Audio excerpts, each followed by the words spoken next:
Awesome. Good afternoon. No, it doesn't.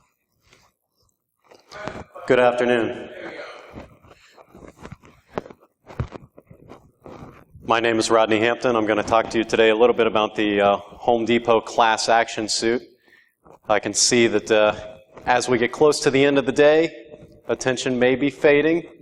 I will try not to bore you to tears. I think you'll find this to be an entertaining story, if not a story that may convict you that you aren't doing as much as you ought to in your own program.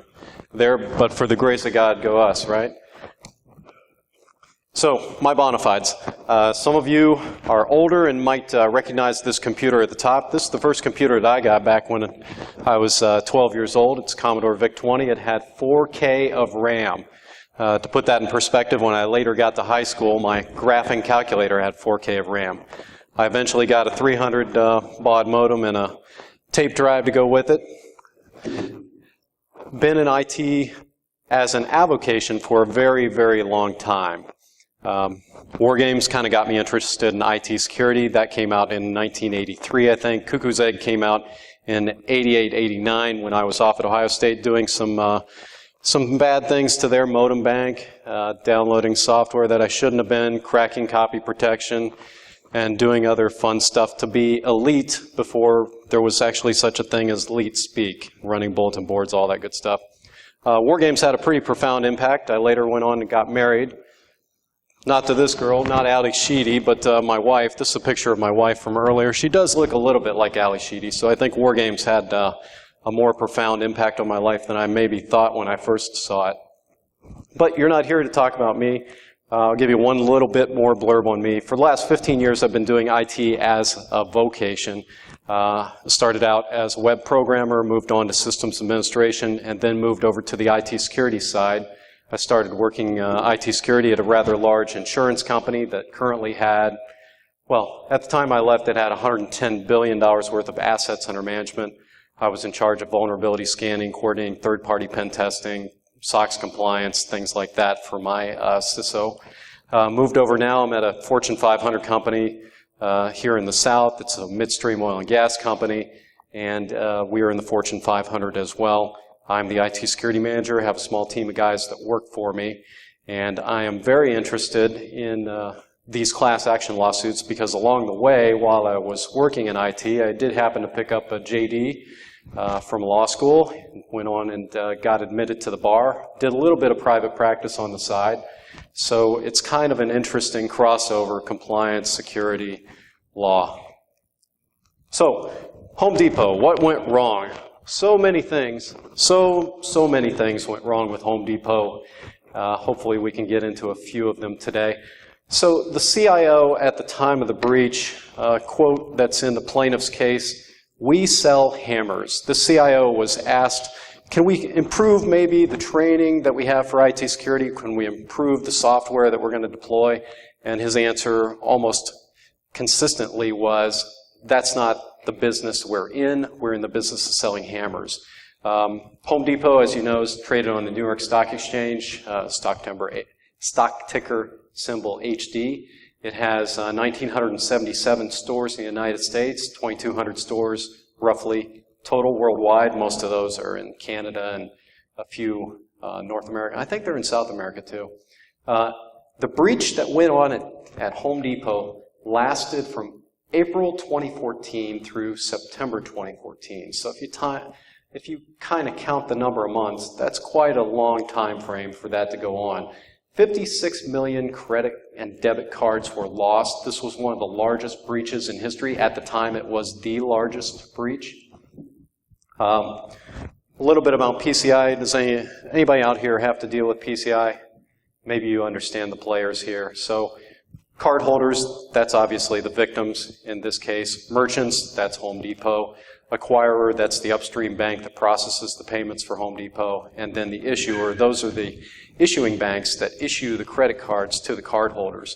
This graphical representation of payment flow is a little bit simplified, but at least it puts the players in front of you. PCI, for those of you that don't know, PCI DSS, Payment Card Industry Data Security Standard, is a set of about 320, 330, I think it's 328, but don't quote me on that. But it's 320-ish controls for security that merchants agree to adhere to, and now it's considered to be business as usual. At the time, it was more, once a year they'd have to go through annual PCI requirement, but the PCI Council is trying to engender the belief that PCI is a continuous process. You can't just walk away from the audit and say, oh, done for this year, and on to the next thing. PCI DSS, almost invariably, all these breaches happen.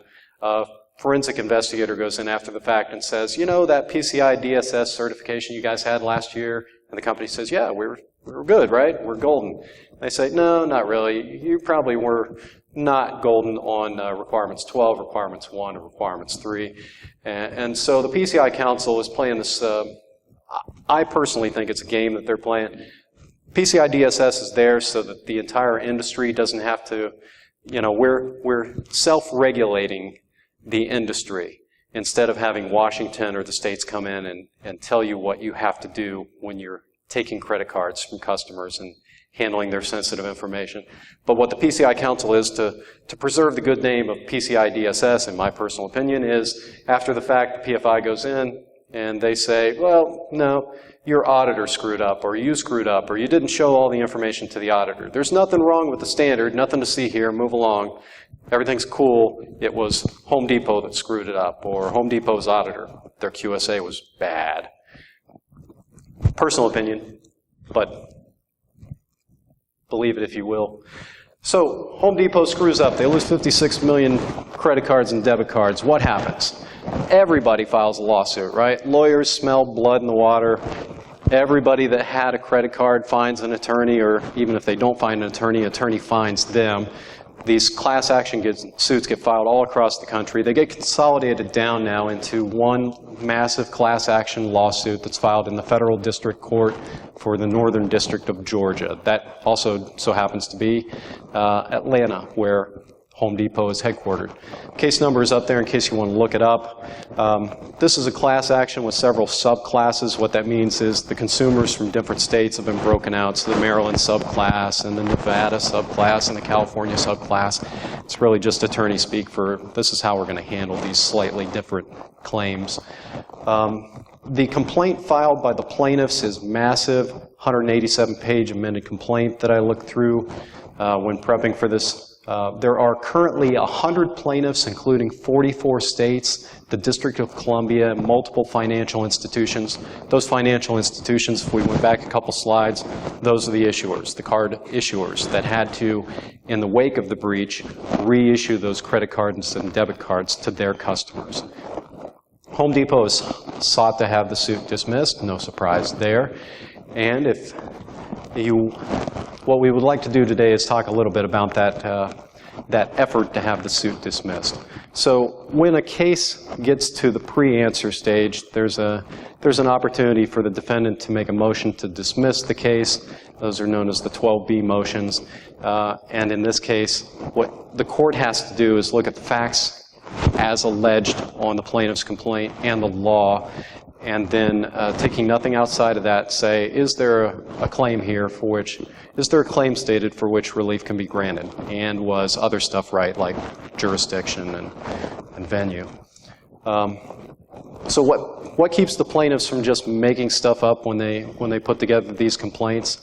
Well, there's a model rule of professional conduct that applies to all attorneys, Model Rule 3.1, that says lawyers shouldn't bring any case or assert any fact without having a basis to make that claim. And I know you all are so highly, well, everybody loves lawyers, right? And we believe they're the most ethical people on the planet. So, of course, this model rule of ethical conduct is going to bind all attorneys to do what's right, and they will never even think of filing a case that didn't have any merit whatsoever. Okay, I'm joking a little bit.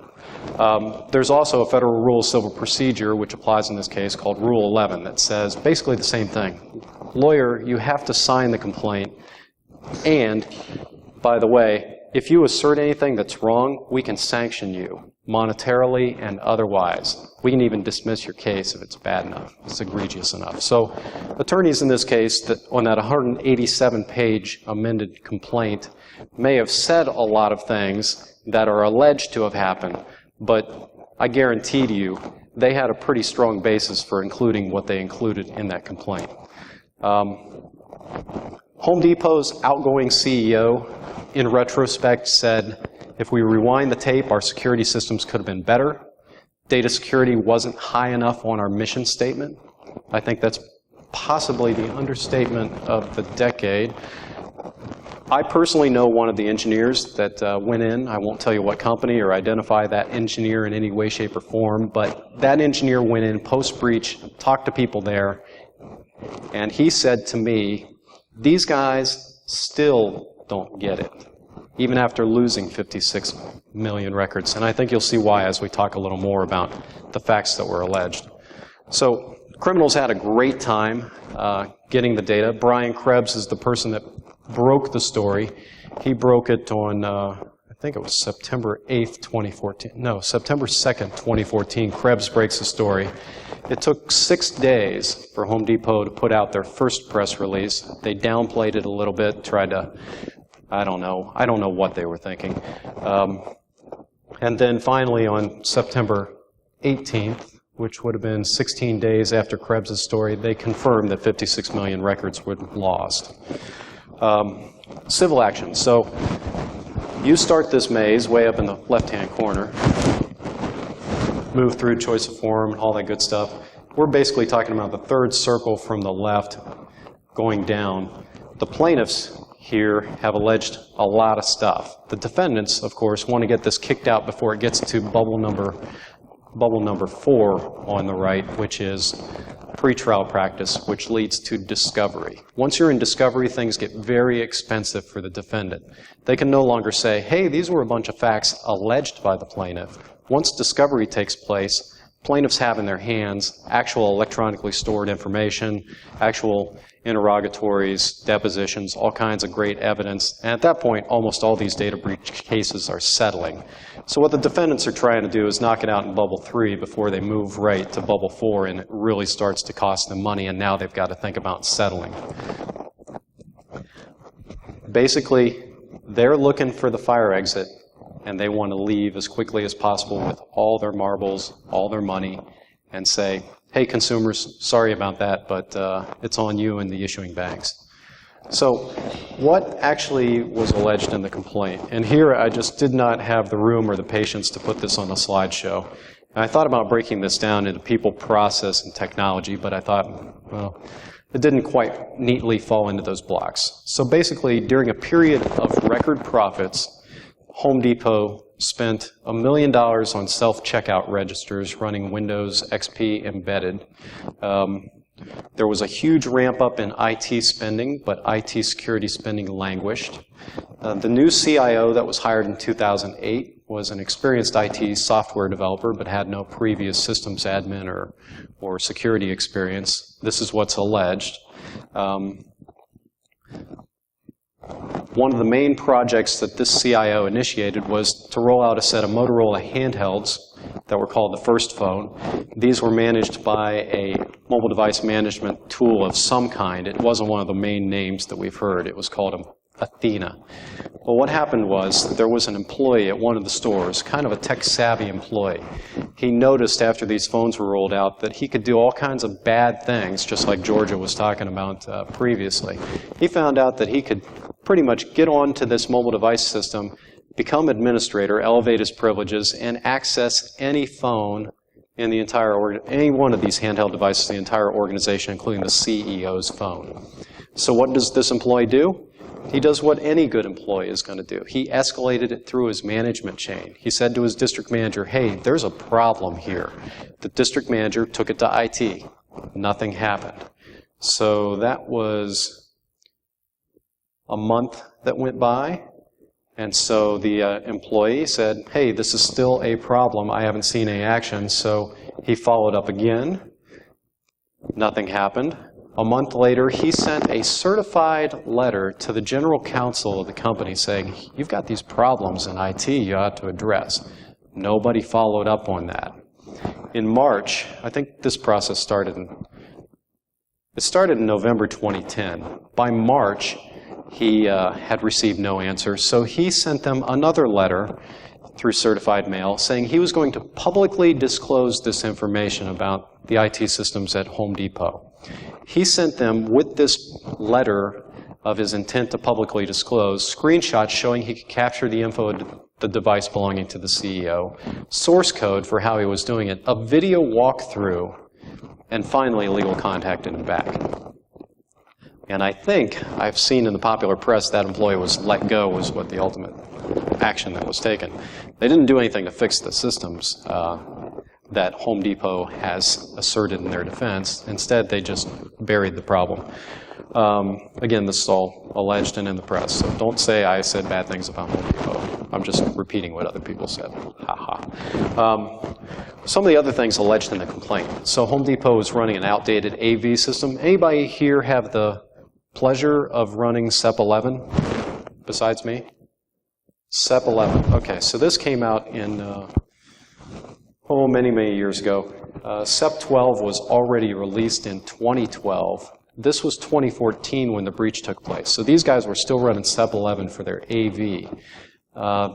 They gave up on continuous monitoring of their stores, even though PCI DSS says you're supposed to be reviewing the logs continuously. They weren't doing the logs continuously. They weren't even bringing the logs back to corporate continuously. Any of us that work in retail know that sometimes bandwidth at some of these remote locations can be problematic. Well, it was problematic for Home Depot too. So instead of putting in maybe accelerator technology like a riverbed or something like that, these guys just chose to not collect the logs centrally at all. The vulnerability scanning that ought to have been done as a regular course of business was not being done regularly. Systems that should have been scoped for PCI were considered completely out of scope. Like, the IT staff wasn't even allowed to touch some of these systems that should have been considered in scope for PCI DSS testing and security compliance. The CIO. So the CIO made a hiring decision. This may have not been the best hiring decision. So he hired an IT security architect who had been fired as director of IT security at Lowe's. He promoted him to senior director of IT security, basically acting in the CISO role. And then that person's actions took a great toll on the team. So it's alleged that he had a bullying and abrasive personality. He polarized his staff and drove them out. As a matter of fact, half of the 60 security professionals that were working for Home Depot, 30 of them left. And you can imagine what was left behind, right? The people that were left behind were overworked and may have not been the stars. The people that knew they could get another job are probably the ones that hit the bricks. The remaining half of the employees were so maybe the word I should use here is disgusted, but definitely concerned. So concerned with this acting CISO's actions and his inattentiveness toward actual security that they got HR to meet with them. And ultimately, that didn't result in him being terminated or changing his course of action. Patching, once 30 of the practitioners left, patching started to fall by the wayside. You know, all these things that we do as a matter of course, you have to have bodies to do them. When you lose half your bodies, it's just bad. It's a train wreck waiting to happen. So there were some things that were on the books. There were projects, they were budgeted. The software had already been purchased in 2 cases. One thing was Symantec Control Compliance Suite. So they were planning to roll that out. That project got shelved. CyberArk, which some of you may have used. You can keep an eye on administrators and track lots of good things that's going on in your environment. Well, CyberArk was purchased but never implemented. It sat as shelfware. The security team itself, so this CISO started to interfere with processes that were already there that were pretty good. There used to be a process for the security team at Home Depot to be involved with every major IT project or implementation. You know, they were looped in. At my workplace, we have the project management office that loops us in. So I imagine Home Depot had a similar thing going. Well, the CISO didn't have time for that. He didn't want his staff, you know, messing around with getting in front of security problems. Next, there was a security review board, which was kind of independent of the CISO, where security practitioners on the team could get together and talk about, you know, where the gaps actually are and what are our recommendations to get things done. This side security review board project kind of got shut down, or at least seriously questioned, interfered with by the CISO. Next, the CISO makes an interesting hiring decision. He hires an engineer for his security team because he is short of staff now. But apparently they didn't do very good vetting or background checks because this engineer was facing federal charges for intentionally sabotaging servers at his previous employer, an energy company. So a lot of things are starting to fall apart for Home Depot, according to the alleged complaint. But where there's smoke, there's fire. Anyway, the next thing that happened was there were two sets of viruses that got onto their PCI retail network. One of them happened at POS Systems at one of their stores, or several of their stores in Texas. And then there was InfoStealer that actually got into their stores in Maryland. These things, again, did not lead them to have a did not lead them to have what, how should I phrase this? I guess I'll use the word, come to Jesus. I'm sorry if I offended you, but they should have had a come to Jesus moment at that point. How are we getting malware onto our POS systems? That would have been job one for me and my team if I was in charge of this retailer, but sorry to say they didn't take it quite so seriously. So another thing they did, they had in place Symantec network threat protection. I know SEP 11, I've used this product, this piece of the product. It's not the greatest, but they actually had this product. It was implemented. They shut down the Symantec firewall. And what did they replace it with? They replaced it with Windows firewall. Okay? So they're making a lot of great decisions there. And then the breach happens. And even after the breach happened, and after Krebs went public, the response, as I mentioned earlier, they didn't get ahead of the press.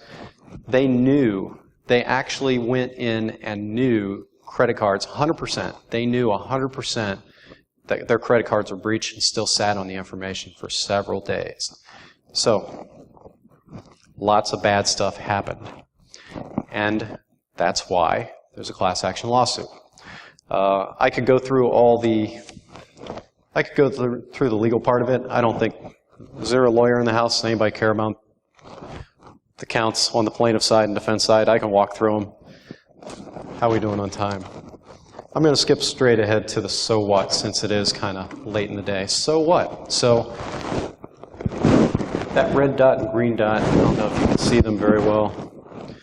They're down here where the breach took place in September. As you can see, the stock for Home Depot continues to go up. There was no major bump in the stock. I've seen in the popular press 2 stories now of people that have looked at these publicly traded companies where breaches take place, and there's no ascertainable change in the stock price due to a breach. So if that's the case, how much does the board of directors care about breaches? And in turn, since the CEO reports to the board, how much does the CEO care? Or the CIO? You see where I'm going with this. Not a great deal of financial incentive. So I was kind of curious. I looked this morning before I came here. I pulled this off Fidelity Research, Home Depot. Where are they at now? So the case is still making its way through the legal system down there in Georgia. If you look in the lower left-hand corner, so stock analysts are bullish on this company, and for good reason. If you look at the blue trend line, that is the Dow Jones Industrial Average. Home Depot, up considerably over it. If you were to go all in on this racehorse, you'd be making money hand over fist. They're up 27% over the last 52 weeks. So again, so what if the financial incentive's not there? I went to a conference a while back, and somebody said to me, you know, the half-life on breaches now is pretty much 6 months. For 6 months post-breach, you're going to have the attention of the senior leadership in your company, and you're going to have some budget. At 1 year, maybe 50% of the board members and 50% of senior management are still with you. You get beyond that, and it starts to dwindle very rapidly. You do the math. You know where you're at, right? It's going to go to 25%, then 12.5%, then 6. So, before I get into questions, I'll leave you with a couple other parting thoughts. So, if it doesn't matter to those guys, let me go back a slide. It doesn't matter on the financial side. Who else cares? Well, what we've seen is a tremendous number of these data breach suits. So obviously the attorneys are interested. They smell a little bit of money there. Cyber insurance. This is a brand new sector. Is there anybody in the cyber insurance, peddling cyber insurance in this room? So one of the things you'll see with cyber insurance, as these breaches continue, more and more insurance companies are getting into this field. It's basically risk transfer, right? Instead of being self-insured against the risk and spending the money on your IT security program, now you have to compete for budget dollars with cyber insurance companies that have sprung up in the wake of all of these breaches that say, hey, everything's cool, pay us some premiums. You pay us some premiums. If you do get breached, who cares? We'll pay out to you, and you and your customers will be made whole. But what's actually happened is there's a whole other legal sideshow off to the side where each of these insurers now is fighting against their own client anytime a claim is brought. So it'll be interesting to see how that pans out. But in the meantime, for you as an IT security practitioner, just recognize that these cyber insurance companies have the ear of your risk management department and your audit board members and other people at higher levels that maybe you're being heard at, and some of the budget numbers, some of the budget dollars that you could use to good effect are probably going to pay premiums to something that may never pay out. So that's number two. So number one is the half-life of breaches is going down. You're not going to have attention for long. Number two, cyber insurance, a brand new industry competing with you. Number three, though, so what's that mean for you? That means it's on your shoulders. You are security professionals. One thing that I can guarantee you, if you work for a publicly traded company that gets sued, your name is going to be all over the complaint and the answer. You may never work in the field again if this happens to you. It's imperative that you protect yourself. Not only protect the companies that you're working for, but protect yourself. You've spent a lifetime building a career in this field. Do not let some yahoos over in Eastern Europe wreck it for you. So that's my 3 lessons from the Home Depot breach. Does anybody have any questions, concerns?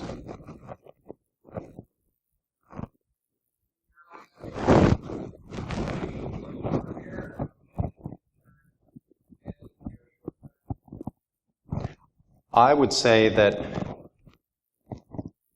that's an interesting question. So, like a professional engineer, you're saying? Yeah, I could see that as something. You may be a little bit ahead of that trend there, but yeah, I can see it. Did everyone hear the question? It said, should we as security professionals take on our own errors and omissions insurance to make sure that we're protecting ourselves? Possibly. Any other questions?